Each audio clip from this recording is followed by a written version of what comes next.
తాకట్టులో ఉన్న బంగారాన్ని విడిపించి ఆ రోజు ఆన్లైన్ రేటుకే మేము కొంటాం. Sharma gold company.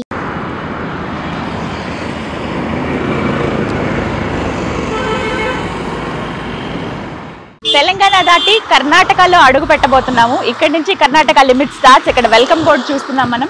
నమస్కారం, welcome to temple tour with Gitanjali.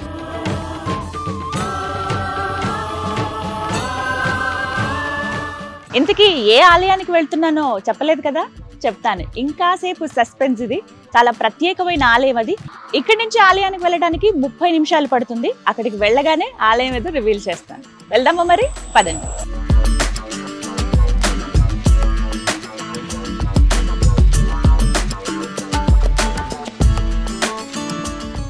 ఇక వెయిటింగ్ ఓవర్.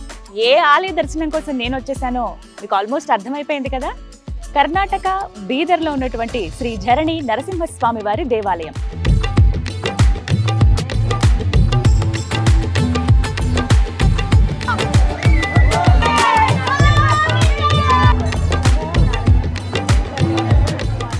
ఈ ఆలయం ప్రత్యేకత ఏంటో తెలుసా? 300 మీటర్ల వరకు మనం నీళ్లలో నడుచుకుంటూ గుహలోపలే వెళ్ళాలి. స్వామివారి ఇక్కడ భూమికి 150 మీటర్ల దిగువలో ఉంటారు. ఒక గుహలో ఆ నరసింహస్వామి వారి రూపం మనకి దర్శనమిస్తుంది. ఇక ఆ రూపాన్ని దర్శించుకోవాలంటే మనం సాహసం చేయాల్సిందే. వెళ్దామా మరి? రండి.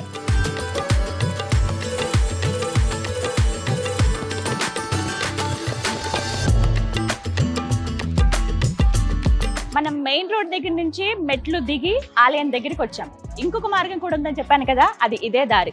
పార్కింగ్ కి కింద చాలా ప్లేస్ ఉంటుంది, అక్కడ వెహికల్స్ పార్క్ చేసుకోవచ్చు. కాకపోతే అక్కడికి వచ్చిన వాళ్ళు మెట్లు ఎక్కి ఆలయం దగ్గరికి రావాల్సి ఉంటుంది. ఆలయానికి వచ్చిన వాళ్ళు సామాన్లు భద్రపరచుకోవటానికి ఇదే లగేజ్ రూమ్. స్వామివారిని దర్శించుకోవడానికి ముందుగా ప్రథమ దైవం ఆ గణపతిని దర్శించుకోవచ్చు. ఇగో ఇక్కడ గణపతి మందిరం కూడా ఉంది. ఎంత బాగున్నారో గణపతి చూడండి. జై గణేశ.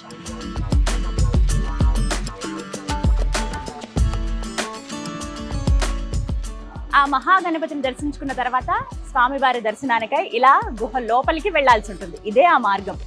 నమో నారసింహ. బీదర్ చుట్టుపక్కల ప్రాంతాల ప్రజల ఆచారం ఏంటో తెలుసా? నూతన వధూవరులు వివాహమైన వెంటనే స్వామివారి దర్శనం కోసం ఖచ్చితంగా వస్తారు. ఆ శ్రీ మహావిష్ణువుకి ఎంతో ఇష్టమైనది అతి పవిత్రమైన తులసి. ఆ మహావిష్ణు రూపమైన నారసింహుడి ఎదురుగా ఇక్కడ ఆ తులసి కోటను మనం చూస్తాం. ఇక్కడే ప్రదక్షిణాలు చేస్తూ ఉంటారు. అలాగే లోపలికి కొబ్బరికాయలు, అలాగే పూలు, అగరబత్తి ఏవి అనుమతించరు. అందుకే ఇక్కడ తులసమ్మ వారి దగ్గరే ఈ కొబ్బరికాయని కొట్టి అగరబత్తిని వెలిగించి ఆ పుష్పాలను అమ్మవారికి సమర్పించి లోపల దర్శనానికి వెళ్ళాలి.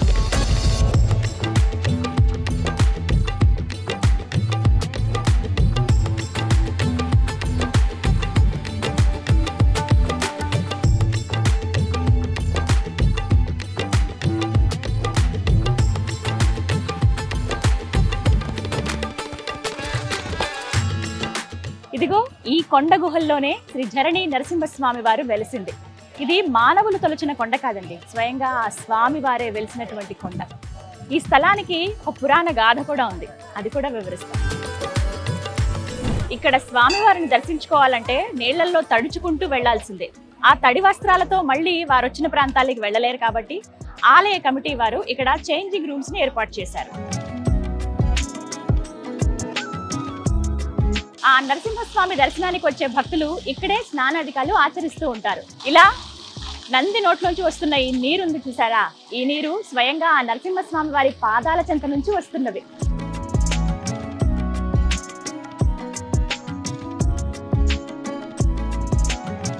స్వామివారికి తలనీలాలు సమర్పించాలి అనుకునే భక్తుల కోసం కళ్యాణకట్ట, పిల్లలు ఆడుకోవడానికి ఇక్కడ అమ్యూజ్మెంట్ పార్క్ కూడా ఉంది.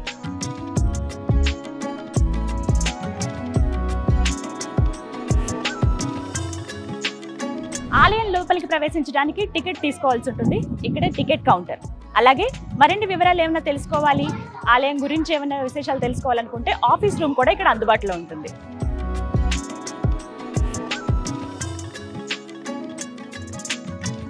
ఇదే టికెట్ కౌంటర్, వెళ్ళి టికెట్ తీసుకుందాం.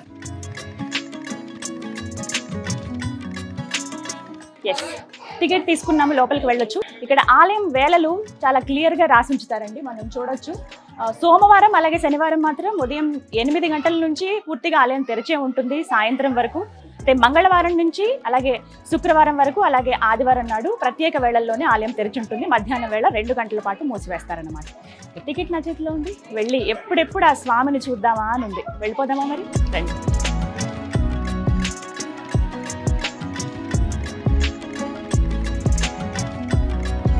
తీసుకున్న టికెట్స్ ఇక్కడ చెక్ చేస్తారు. లోపలికి ఫోన్స్ కానీ లేకపోతే ఏమైనా కెమెరాస్ కానీ అస్సలు అలౌ చేయరండి. చాలా స్ట్రిక్ట్ చేసేసారనే చెప్పుకోవాలి. ఇంతకుముందు చాలా మంది ఇలా వీడియోస్ తీస్తున్నారు అవి అని చెప్పి అలా మూలమూర్తిని ఫోటో తీయకూడదనే ఉద్దేశంతో చాలా వరకు లోపలికి అలౌ చేయట్లేదు. మనం స్పెషల్ పర్మిషన్తో లోపలికి దర్శనానికి వెళ్తున్నాం.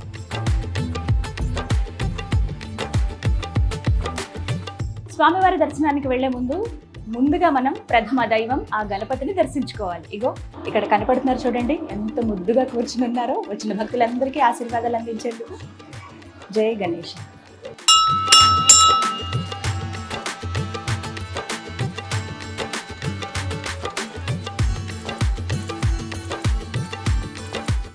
ధరణి నరసింహస్వామి వారిని దర్శించుకోవడానికి వచ్చే యాత్రికులకు భక్తులకు ఆలయ కమిటీ వారు ఒక విజ్ఞప్తి చేస్తూ ఉన్నారండి. అదే ఇక్కడ బోర్డు పైన మనకి కనిపిస్తుంది. ఎవరికైతే అంటే అనారోగ్యం ఉంటుందో, హార్ట్ అటాక్ కావచ్చు, ఆస్తమా కానీ, high BP, low BP, diabetes ఉన్న వాళ్ళు, వయసు మీరిన వాళ్ళు, ఫిట్స్ తరచుగా వస్తూ ఉండేవాళ్ళు, అంటే ఇదొక అనారోగ్యమే కాబట్టి ఇలాంటి వాళ్ళు స్వామివారిని దర్శించుకునే ముందు కాస్త ఆలోచించండి. దయచేసి అలాంటి వాళ్ళు రాకుండా ఉంటే మంచిది అని చెబుతున్నారు. ఎందుకంటే ఇదంతా కూడా గుహ భూమి నుంచి 150 మీటర్ల కిందకి ఉంటుంది కదా. ఆక్సిజన్ సరిగ్గా అందకపోవడం కావచ్చు, ఇంకేమన్నా ఇతరత్ర సమస్యలు ఎదురైతే ఇబ్బంది కాబట్టి ముందుగానే ఒక హెచ్చరికగా ఇక్కడ ఒక బోర్డు మనం చూస్తాం ఆలయం బయటే. కొండ గుహలో కొలువైన స్వామివారిని చూసేందుకు ఎంతో మంది భక్తులు ప్రతినిత్యం వస్తూ ఉంటారు. ఇంతమంది భక్తుల రద్దీ నేపథ్యంలో లోపలంతా కూడా చాలా సఫకేటింగ్ గా ఉంటుంది. ఎందుకంటే అదంతా చుట్టూ క్లోజ్డ్ గా ఉంటుంది కాబట్టి, అందులోనూ నీళ్లు ఒకవైపు. దీనికి దృష్టిలో పెట్టుకుని ఆలయ కమిటీ వారు ఒక మంచి ఆలోచన చేశారు. ఇక్కడ చూడొచ్చు మనకి వెంటిలేషన్, అంటే లోపల ఉన్నటువంటి గాలి, ఆ కార్బన్ డైఆక్సైడ్ ఎక్కువైపోతుంది కదా, అదంతా బయటికి పంపించడానికి ఈ విధంగా పైపులు ఏర్పాటు చేశారు. అలాగే బయట ఉన్నటువంటి ఫ్రెష్ ఎయిర్ లోపలికి వెళ్ళడానికి కూడా ఇంకొక మార్గం ద్వారా ఎయిర్ వెళ్ళడానికి కొన్ని ఏర్పాట్లు చేశారు. నిజంగా ఇది చాలా మంచి పద్ధతి అని కూడా చెప్పొచ్చు.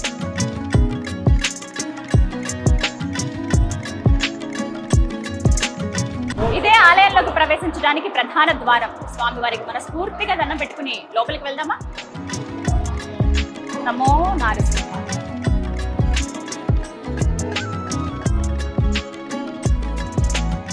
ఆలయంలోకి అడుగు పెట్టగానే ఒక మహాద్భుతం మనం వీక్షించవచ్చు. అదే ఇక్కడ చూడండి, అఖండ దీపం. 1000 సంవత్సరాలుగా ఈ దీపం వెలుగుతూనే ఉంది. ఇప్పటికీ ఆలయానికి సంబంధించిన వాళ్ళు ఒకటే చెప్తూ ఉన్నారు, ప్రతినిత్యం ఈ దీపం వెలుగుతూనే ఉంటుంది. ఉదయం సాయంత్రం అలాగే నూనె పోస్తూనే ఉంటారు. ఎక్కడా కూడా కొండెక్కకుండా జాగ్రత్తగా చూసుకున్నాము. అన్ని 1000 సంవత్సరాల నుంచి దాదాపు ఈ దీపం వెలుగుతూనే ఉందట. ఈ యొక్క దీపాన్ని దర్శించుకుంటే చాలు ఆ స్వామివారిని దర్శించుకున్నటువంటి అత్యంత పుణ్యం లభిస్తుందని చెప్తున్నారు.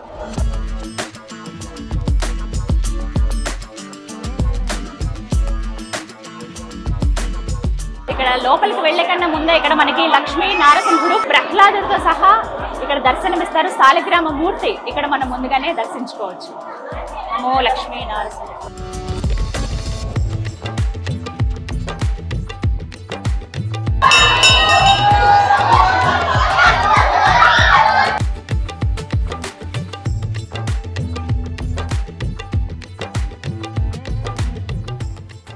మొత్తంగా ఈ ఆలయానికి ఎన్నో ఏళ్ల చరిత్ర ఉంది. నిజంగా అద్భుతమైన ఆలయం అండి. నా జీవితంలో మొట్టమొదటిసారేమో ఒక గుహ లోపల నుంచి వెళ్ళి ఆ నరసింహ స్వామి వారిని దర్శించుకోవడం అనేది, మామూలుగా వాటర్ లో వెళ్ళిన టెంపుల్ కి నేను వెళ్ళొచ్చాను, దర్శనం చేసుకున్నా, శివయ్యని దర్శనం చేసుకున్నాను. కానీ ఇలా విష్ణుమూర్తి అవతారంలో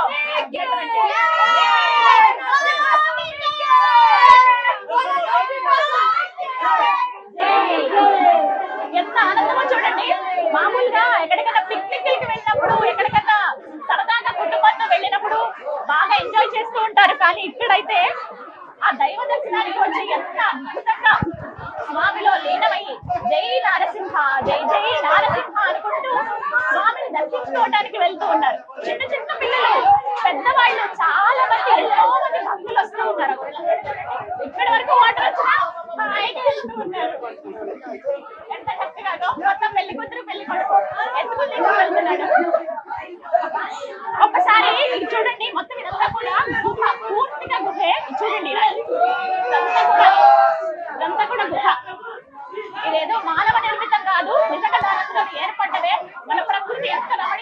ఉంటుంది. ఆ భగవానుడు సృష్టించినటువంటి ప్రకృతి ఇది. ఆ ప్రకృతిలో ఈ గుహ, ఆ గుహలో ఆ ప్రకృతి దేవుడు మహాదేవుడు శ్రీ మహావిష్ణువు అవతారమైనటువంటి నారసింహుడు. కొంచెం ఎగుడు దిగుడుగా ఉంది కింద, అంటే సమాంతరంగా లేదు, కింద ఇసుకలు ఉన్నాయి, రాళ్ళు ఉన్నాయి.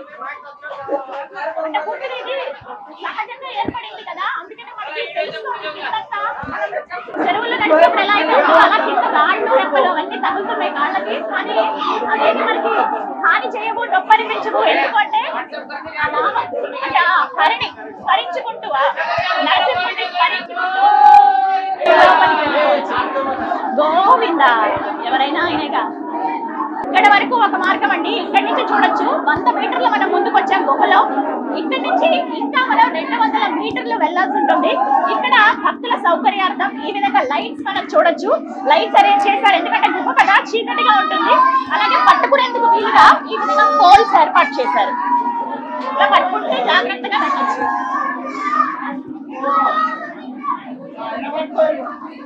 నమో నారసింహ నమో నారసింహ అనుకుంటూ ఆ స్వామిని తలుచుకుంటూ అలా ముందుకెళ్ళిపోవడమే. ఇక్కడ స్థల పురాణం ఏమిటి అంటే, ఆ మహాశివుడు ధ్యానం చేసుకోవడానికి కొన్ని ప్రదేశాలకు వచ్చేవాళ్ళు. ప్రముఖంగా గుహలలో ఉండి ఆయన ఏకాంతంగా ధ్యానం చేసుకునేవారు. ఇందులో భాగంగా ఒకనాడు ఇదే ప్రాంతంలో ఇదే గుహలో ధ్యానం చేసుకుంటూ ఉంటే ఆ పరమశివుడి ఆ దీక్షను అలాగే ఆ ధ్యానాన్ని భగ్నం చేసేందుకు జలాసురుడు ఎన్నో విధాలుగా ప్రయత్నిస్తూ ఉంటాడు. ఈ విధంగా ప్రయత్నాలు చేయటం చూసి ఆ శ్రీ మహావిష్ణువుకి కోపం వస్తుంది. నరసింహ అవతారంలో ఉన్నటువంటి ఆ శ్రీ మహావిష్ణువు వచ్చి ఆ జలాసురుడిని వధిస్తాడు. అలా వధించిన వెంటనే ఆ జలాసురుడు స్వామి శరణు కోరుతాడు, అయ్యో స్వామి నన్ను క్షమించు అని. స్వామి ఎలాంటి వారు, ఎంతటి కఠినాత్ములకైనా వాళ్ళు తప్పు చేస్తే ఒక మాట అని దండించి మళ్ళీ బిడ్డగా తన దగ్గరికి తీసుకుంటారు. మీకు ఏం కావాలని అడిగినప్పుడు, స్వామి నన్ను చంపావు ఇక్కడ ప్రదేశంలో, ఇదంతా కూడా నెగిటివ్ గా మారిపోతుంది, అలాంటి ప్రాంతం ఆ పేరు నాకు వద్దు. అంతటి రాక్షసుడైనా సరే శరణు కోరగానే ఆ శ్రీ మహావిష్ణువు అతన్ని మన్నించాడు. ఆ జలాసురుడికి ఒక వరం కూడా అందించాడు. ఈ కొండ గుహల్లోనే నేను వెలుస్తాను, నన్ను దర్శించుకునేందుకు వేలాది మంది, లక్షల మంది, కోట్ల మంది భక్తులు వస్తూ ఉంటారు. వారందరూ కూడా జలంలోంచి వచ్చే నా దర్శనం చేసుకోవాలని చెప్పి ఆ జలాసురుడికి ఒక వరం ఇచ్చారనే చెప్పుకోవాలి. అప్పుడు ఆ జలాసురుడు ఎంతో సంతోషిస్తాడు. అంటే నేను రాక్షసుడు అయినప్పటికీ ఆయన నన్ను కరుణించి అంటే ఆయనలోనే తడుచుకుంటూ వెళ్ళి ఆ స్వామివారిని దర్శించుకునేటువంటి భాగ్యం ఆ జలాసురుడికి దక్కింది.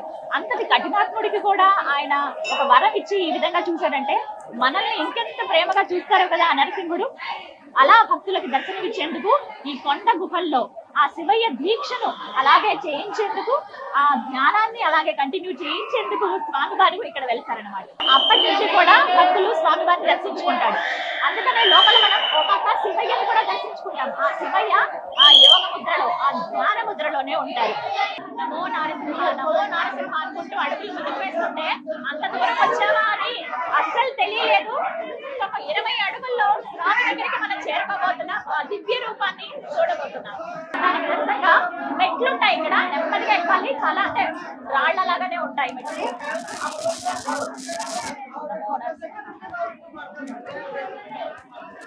క్యూ లైన్ ఉంటుంది. నీళ్లలో నుంచి పైకి వచ్చిన తర్వాత ఇక్కడ చిన్న మలుపు ఏర్పాటు చేశారు. డైరెక్ట్ గా స్వామివారిని అలా చూసేయకుండా కాసేపు చూసే వీలుగా ఇక్కడ ఒక చిన్న క్యూ లైన్ ఏర్పాటు చేశారు. సో ఇక్కడ కూడా ఎక్కడ చూసినా ఆ స్వామి కనిపిస్తారు. ఇక్కడ కాసేపట్లో క్షణంలో స్వామిని దర్శించుకోవచ్చు.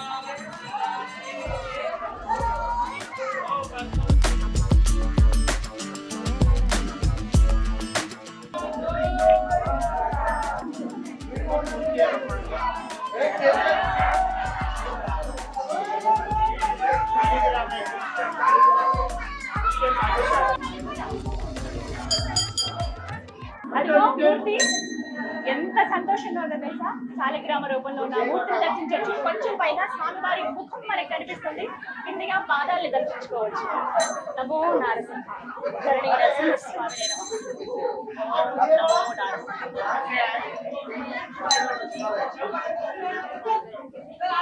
స్వామివారికి పక్కగానే ఆ శివయ్యను కూడా దర్శించుకోవచ్చు. చూడండి,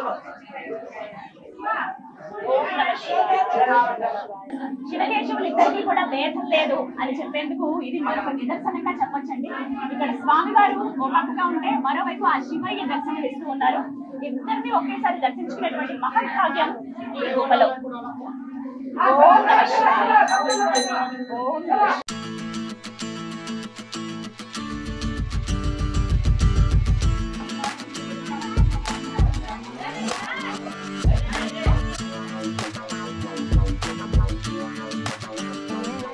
ఆ ధరణి నరసింహస్వామి వారి దర్శనం ఎంత బాగా జరిగిందో నా జీవితాంతం గుర్తుండిపోయేటువంటి ఒక జ్ఞాపకం ఇది. చాలా చాలా బాగుంది. మళ్ళీ మళ్ళీ చూడాలనుంది స్వామిని. ఆ మహద్భాగ్యం ఆయన ఇస్తే మరోసారి తప్పకుండా వస్తాను. దర్శనం బాగా జరిగింది. ఇక స్వామివారి ప్రసాదం లడ్డు. నమో నారసింహ.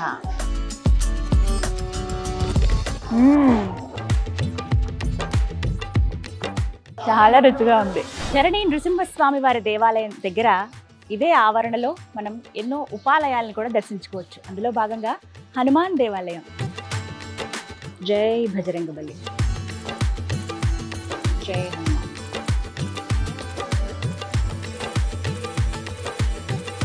ఆలయ ఆవరణలోనే మనం చిన్ని శివలింగాన్ని దర్శనం చేసుకోవచ్చు. చిన్న మందిరం ఎంత బాగుందో చూడండి. బుజ్జిగా ఉన్నారు శివయ్య లోపల. బయట మనం ఈ చిన్ని శివయ్య మందిరం చూస్తాం. గుహ లోపల కూడా ఆ శివయ్యను మనం దర్శించుకోవచ్చు. ఇదే ఆలయ ప్రాంగణంలో నవగ్రహ మండపం కూడా మనం చూస్తాం. ఇదిగో ఇక్కడే నవగ్రహాలని ప్రతిష్ఠించారు. ఆదిత్య సోమ మంగళ బుధాయ చ గురు శుక్ర శనిభ్యశ్చ రాహవే కేతవే. మరోవైపున దత్తాత్రేయ స్వామి వారి మందిరం కూడా ఉంది. ఇదే ఆ మందిరం. దర్శనం ముగించుకుని మనం బయటికి వెళ్తూ ఉంటే ఇక్కడ ఎన్నో స్టాల్స్ మనకి కనిపిస్తాయి. ఇక్కడ ఎన్నో వస్తువులు అమ్ముతూ ఉంటారు. కావాల్సినవి కొనుక్కోవచ్చు.